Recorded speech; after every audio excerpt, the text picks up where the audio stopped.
Ekuweme o, ekuweme. Ekuweme o, ekuweme. You are the living God, oh. Is there no one like you?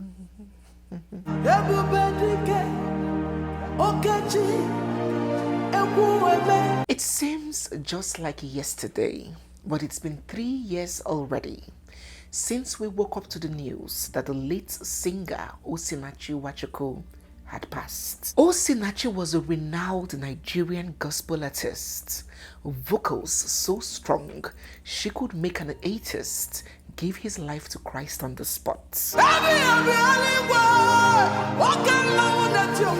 A member of the popular Dunamis church in Abuja, Osinachi was a deeply spiritual woman. She dedicated her whole life ministering in churches in Nigeria and across the shores. Osinachi did have a rare gift, which she devoted solely to the exaltation of God's kingdom and the winning of souls for Christ. Osinachi was married to Peter Nwachukwu and they had 4 kids together. On that gloomy day, the 8th of April 2022, when it hit the media that Osinachi Nwachukwu had passed, the whole country was thrown into shock. She was only 42. She had her whole life ahead of her. Initial reports about her cause of death indicated that she had died from laryngeal cancer, the kind of cancer that attacks the voice box, the larynx. Can also be called pharyngeal cancer. Many people who have died of cancer have had that cancer get to its advanced stage. And at the advanced stage of laryngeal cancer, the larynx usually gets badly affected. The vocal cords damaged. Speaking becomes a burden and singing professionally is almost impossible. Osinachi Nwachukwu had performed not so long ago, her voice vibrating through the stadium as always. How then could it be that only shortly after she died of laryngeal cancer? The truth was yet to come out. Osinachi's friends, family, and colleagues wasted no time at all in disputing this claim as soon as it got out. They insisted that their daughter did not die of laryngeal cancer or any cancer at all. She died from domestic violence meted against her by her own husband.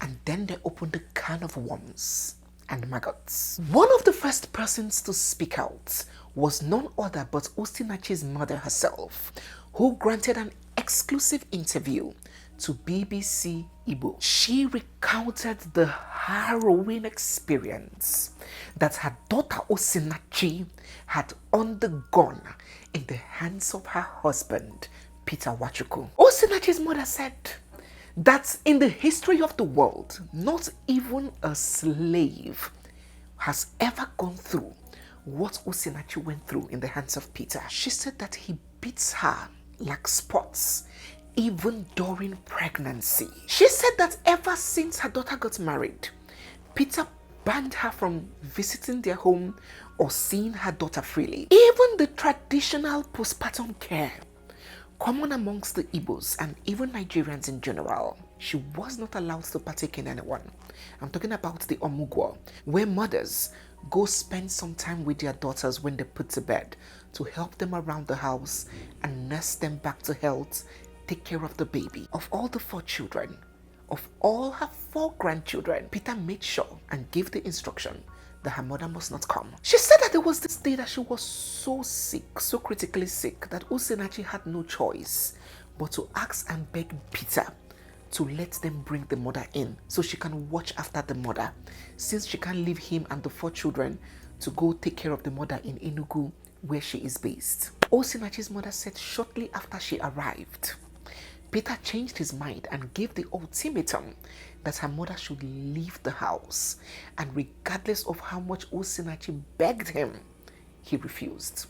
Osinachi had to come meet her and pleaded with her to please leave. She emphasized that Peter had told her, the mother herself, that if Osinachi does not leave that marriage alive, that she is going to leave dead. She said that Peter didn't tell her that Osinachi was sick or had cancer at all, and that even when Osinachi died, Peter did not inform her or inform the family. And in all that happened, Osinachi stayed back, believing that she was obeying the word of God for better and for worse. Two of Osinachi's sisters also spoke out to BBC. Her twin sister revealed the extreme suffering that Osinachi went through in the hands of her husband. She said that despite being unemployed and completely dependent on Osinachi's income, Peter Nwachukwu put Osinachi through the worst forms of cruelty. Osinachi was forbidden to have any contact or relationship with her family, and Peter took it upon himself to cut off and sever the bond that Osinachi had with her own twin sister. Whenever she calls, as long as Peter is there, Osinachi could not take the call. Even on Osinachi's wedding day, Peter barred Osinachi's twin sister from being her maid of honor, saying that it is better for him that a stranger stands in that shoe. And that's exactly what happened. Osinachi's twin sister wept throughout the wedding. Her sister was not amongst her train. Peter had to get a stranger to play that role. Even when they meet in church, if they have all these church functions, all this joint service, Osinachi could not even say hello to her twin sister. She would have to hide. Her twin sister would come for that conference in Abuja and cannot step her foot in Osinachi's house. She would sleep on the floor in the church. Even Osinachi's blood brother, her only brother, after Osinachi's father had passed, it was just that brother that was the only male figure left in the house. He was living in Abuja, the same city where Osinachi resided, like a pauper, by the gutters. Osinachi, my brother, the only person, one boy I went to know. Nacho go see me. I don't get to Abuja, get to Kobe. I remember me, Chukwu Emerie. Of who work for Rani. We can't get Abuja. Nime gota, nime ghetto gota. My mother Maria, so news. Maria Chitanari.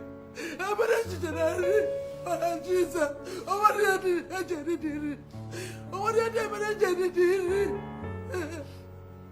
Osinachi could not help her brother. She could not even help herself. Peter was in control of all her money, all her finances.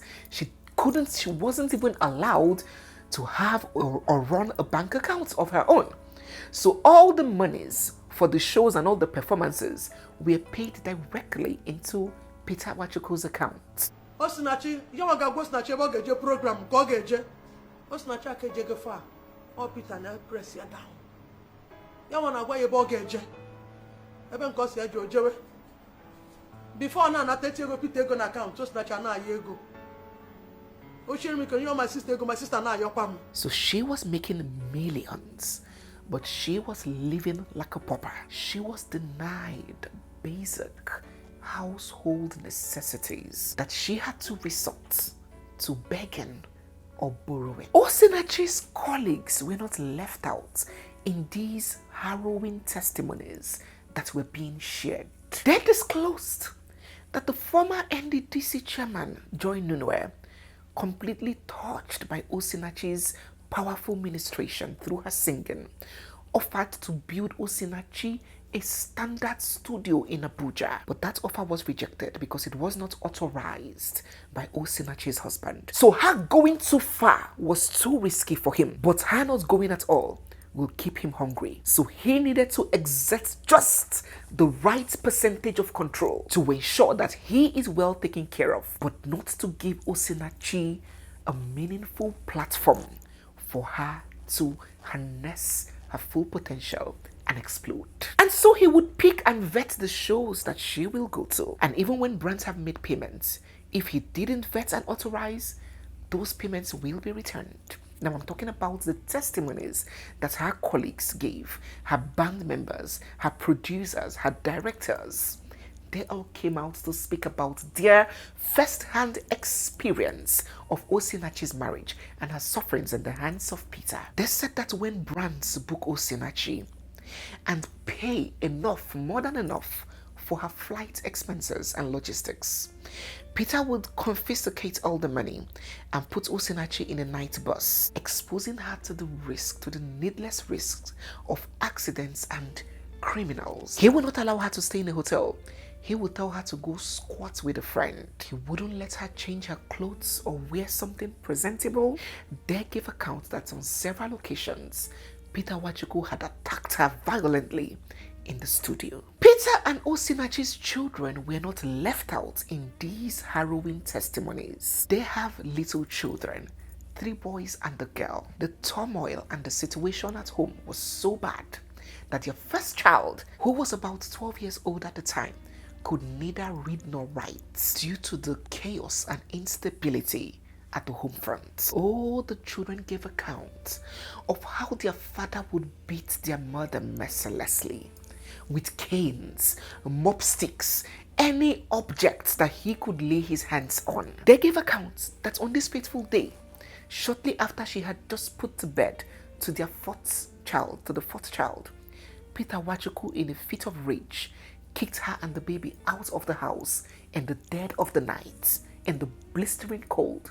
It was her first son that had to sneak out the wrapper that she used in covering her and the baby while she spent the night outside, exposed to the weather, thrown away from the house where she paid the rent. Oh God.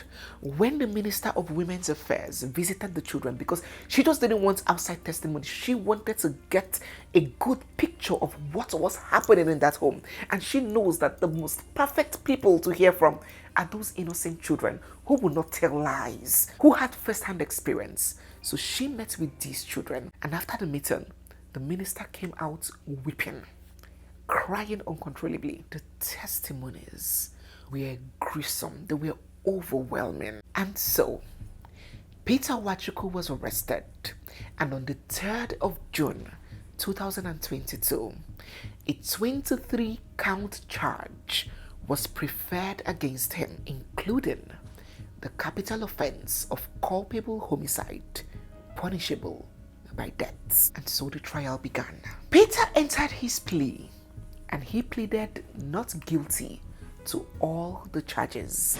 I don't get the whole world because I've suffered a lot. Please. I've suffered. I abandoned. What killed my wife is lungs, cancer of the lungs, not even kill my wife. I didn't kill my wife. Cancer of the lungs is what killed my wife. Osinachi. So I'm suffering for what I didn't pass through. What I don't know. Oh, the trial was heated. The prosecution presented 17 witnesses against Peter Nwachukwu, including Osinachi's mother, 2 of their children. Imagine little children testifying against their father in a murder trial of their own mother. How traumatic. Their lives can never be the same again. Hope you're listening. Those that say they stay for the children, I am staying because of my children. I hope you're listening. Okay. The witnesses included Osinachi's colleagues, her music producer, a band member, a drummer, the IPO, the investigating police officer, and medical experts. Oh, a lot happened. A lot happened during these years of this trial, including the famous Kuje prison break. Remember that the facility where Peter Nwachukwu was remanded, there was a prison break and many of the inmates escaped. A lot of people were scared that maybe Peter is one of the people that had escaped. At some point in the trial, he even entered a no-case submission, that is telling the court to fling that case out of the window, that there is no case against him. It was an uphill climb. And now, 3 years after this aggressive, emotional, and explosive trial, the court has reached a decision on the matter. On Monday, the 28th of April 2025, Justice Njideka Wosu Iheme, presiding over a federal high court in Abuja, found the defendant, Peter Nwachukwu, guilty of these charges. He has now been sentenced to die by hanging.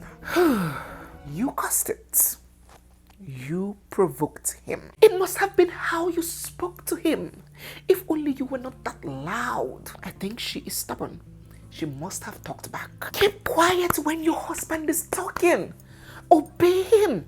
Respect him. If only she had been more submissive, he wouldn't have been violent. It's her, not him. A wise woman keeps her home. But look at her. Take a look at her. An embodiment of meekness. A mass of gentility. A peacemaker. A peace lover. Submissive to a fault. Honored and preserved her vows. Endured in silence. And never spoke ill of her husband. Not even when her body bore the bruises that he had inflicted. Yet, he put her in a coffin. So now I ask, is violence a reaction or is it a choice? Can any amount of meekness fix one who is determined to destroy? Justice has been given, but sadly, justice is not a restitution. Justice is justice. Osinachi is gone. Death is the end of hope.